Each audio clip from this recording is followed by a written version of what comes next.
On this job today, got two of these Nortec steam humidifiers. Had a bad failed, sorry, I should say failed, not bad, drain valve right here.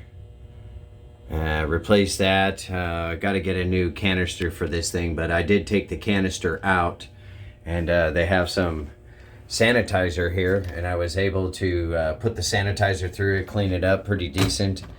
And yeah, look at all the freaking scale that was just in that tiny little canister.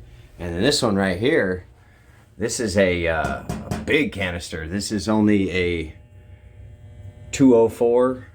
This one is a 607, and this one's a 3-phase. This is single phase. It's 480 volt, both of them. But yeah, so I washed out that canister until we can get and replace it. Got the new drain valve in there. Back there is the fill valve. You know, a lot of things you'd see like on an ice machine. So you work on ice machines before, these two parts right here are should be pretty familiar with it. But something else I noticed is here's the steam lines right here, and they go right here above the ceiling, but nobody decided to insulate them. Can't imagine why. You'd think you'd want to keep the steam and not turn it back into water, which is what happened when I pulled this canister out. This tube right here, which you can see is just connected all the way, a ton of water came back at me, and I'm just like, oh, great. You know, I mean, it helps pay to read the instruction manual, people. They don't print it because they feel like being nice. They print it so they stop having unnecessary problems.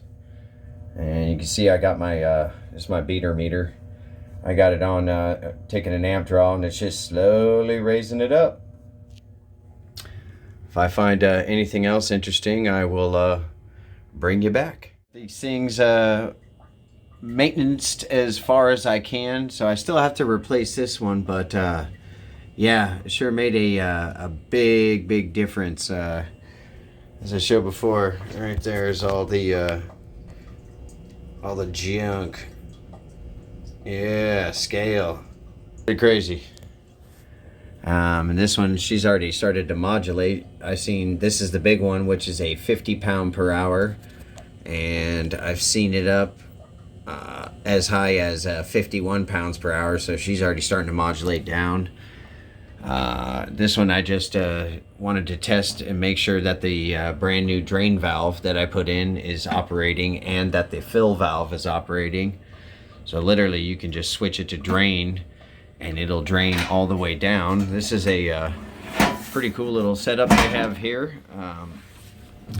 And the drain comes down, right? Comes into this canister. And what they're using basically right here, this is a Danfoss, so I'll get up a little closer. Thermostatic water valve. So basically this is a mixing valve, and without knowing 100%, but my best guess is they didn't want that temperature of that water going down the drain, so they're using a mixing valve right here to bring in the cold water from basically under here, bring in the cold water to lower the temperature going down the drain. This big boy has it as well, and you can see the see if I can get this to focus. It's a 50 pound per hour, and this one is a 10 pound per hour. Sorry if that's not clear. And like I said, I put this one back through so you can, I don't know if you can see, but glare is pretty bad here. It says 0.3 pounds, so she's just starting back up after draining it. Also, I learned that, you know, like exactly how these things operate. It was pretty cool. I talked to the tech support, which was very helpful. Shout out to those fine Canadian folks there. It was very helpful to understand how these things operate. which I had a good inkling before, but you know, it's nice to know exactly. So this one happens to be a single phase, so you have main power, and then you have this electrode back there, and that is looking like high water and conductivity. So this thing uses conductivity to help determine its output, you know, the water level if it's getting too high. That's why. So this will end up going back to once it gets up to where it's going to operate, you'll see both these lights on, and it'll say maximal level, and that's just a really good indicator. So if both these lights are lit, on, replace cylinder or normal startup operation. Just green only is just normal operation. And this one, until I replace the canister there, you know, it's going to do that. This one right here, it was doing that, and it is no longer because it has a brand new canister. And you can see this one's outputting 31.8 pounds per hour, and again, I've seen it as high as 50. This one, she's starting to getting going a little bit here, 1.1, 1.5, and I saw this one, which was pretty blasted good. I've seen this as high as 8.2, which is pretty stinking good, considering it's got a canister on it that probably hasn't been replaced in Lord knows how many years. No, this was cool. It's not something I work on every day, especially here in Texas, but I mean, having lived in the Northeast in Buffalo, steam humidifiers are not uncommon to me. It's just not something I worked on every single day, but they weren't uncommon. Hope everyone's having a great day and happy HVAC. Pretty cool. One more thing is these units can modulate, and they do modulate their output. You see how that's going, just steady going up. And this is at maximal level. And that has to do with the conductivity and the fact that, you know, there was so much scale on there that it ended up tripping. Basically, that becomes the high water level sensor.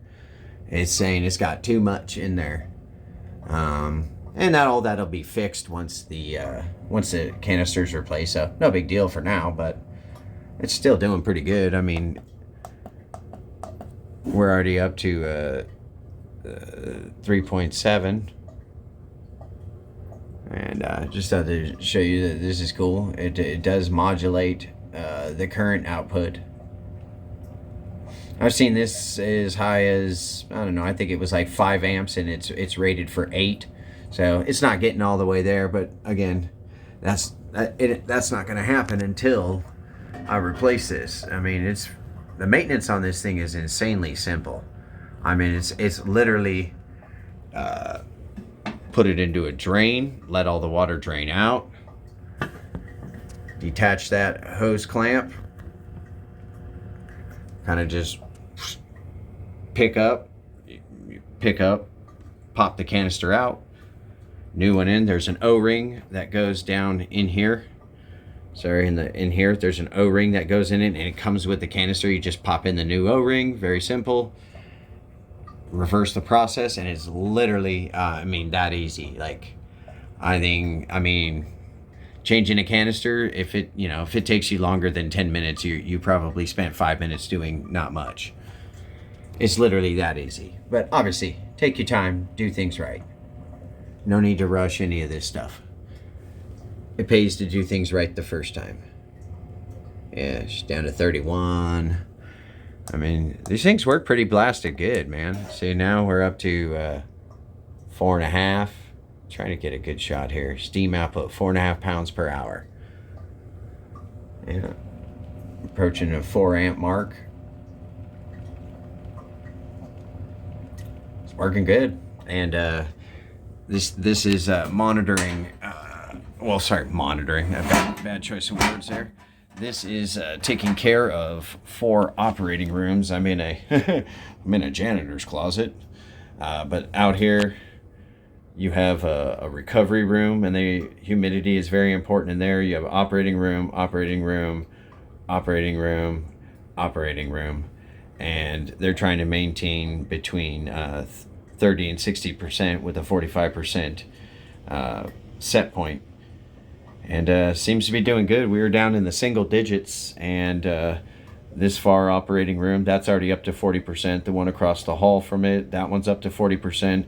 The one that's right here was 38%. The one operating room that's out in front of this door, that was at 20, and the recovery room, which is over here, was probably the worst. That was at 15%, but that's a pretty big room. But it's going up, and that's the most important thing. And it's funny, I'm wearing scrubs. I'm a scrub.